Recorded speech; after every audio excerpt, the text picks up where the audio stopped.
Yo, what's good? Welcome back to another episode of Levitation, the Sunday series where we coming back with a good one, we coming back with a great one, we coming back with a banger. You feel me? Let's get into it. I hope it bless you. One of the major things in life that we deal with is rejection. Family rejection, relational rejection, career rejection, all kinds of rejection. Rejection is a part of life. And I don't know about you, but rejection don't feel good. And depending on who we're rejected by, it can cause us to pause, stop us in our tracks, have us questioning our worth. But one thing I think we don't realize about rejection is for our protection. Rejection is necessary. It's necessary for multiple reasons. But can you imagine if you never got rejected? How prideful would you be? Nobody couldn't tell me nothing. What about a child that gets everything that he wants? What do we call them? Not spoiled, spoiled. Even in those generalized areas, we can see that rejection is actually protecting us from ourselves. Rejection is there for a source of protection. There was this girl that I wanted back in the day. Oh, she was bad. And what shooters gonna do? They gonna shoot their shot. Well, I shot and I missed. And don't nothing hurt worse more than when you think a shot is going in but you miss it. I got rejected. Fast forward to present day, I see the same girl in the store. She got 3 kids with her. She fussing at them, looking stressed. I spoke to her and I'm looking at her and I realized she don't look as good as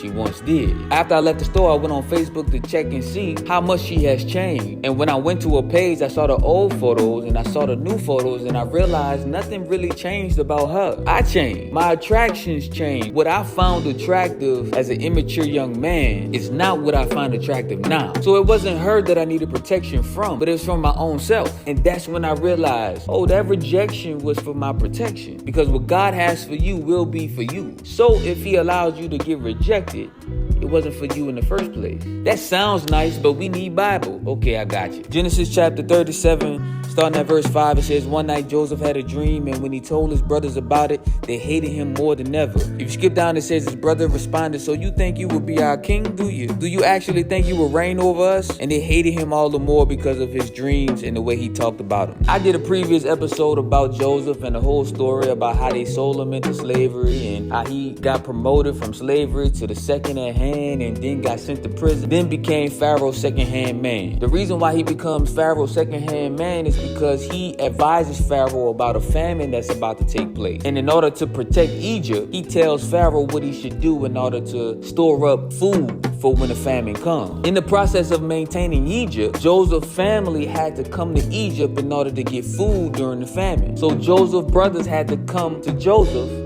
for provision, but they didn't know it was him. So Joseph finally revealed his identity. In Genesis chapter 45, starting at verse 5, it says, don't be upset and don't be angry with yourselves for selling me to this place. It was God who sent me here ahead of you to preserve your lives. This famine that has ravaged the land for 2 years will last 5 more years, and there will be neither plowing nor harvesting. God has sent me ahead of you to keep you and your families alive and to preserve many survivors. So it was God who sent me here, not you.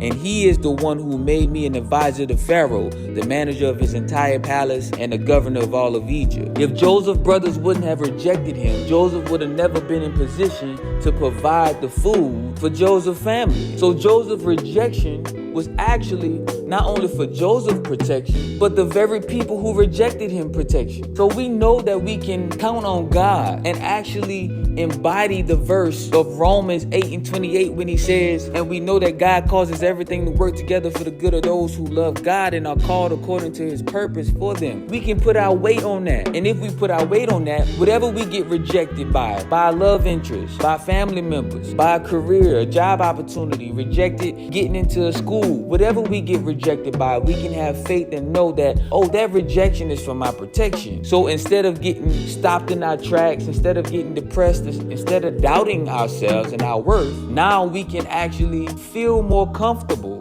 feel like, okay, this is for my good that I didn't get this. I may not know why, but it's for my protection. Rejection happens. Rejection is necessary, and rejection is protection. This is Levitation, where we're reaching our highest potential. Stay blessed.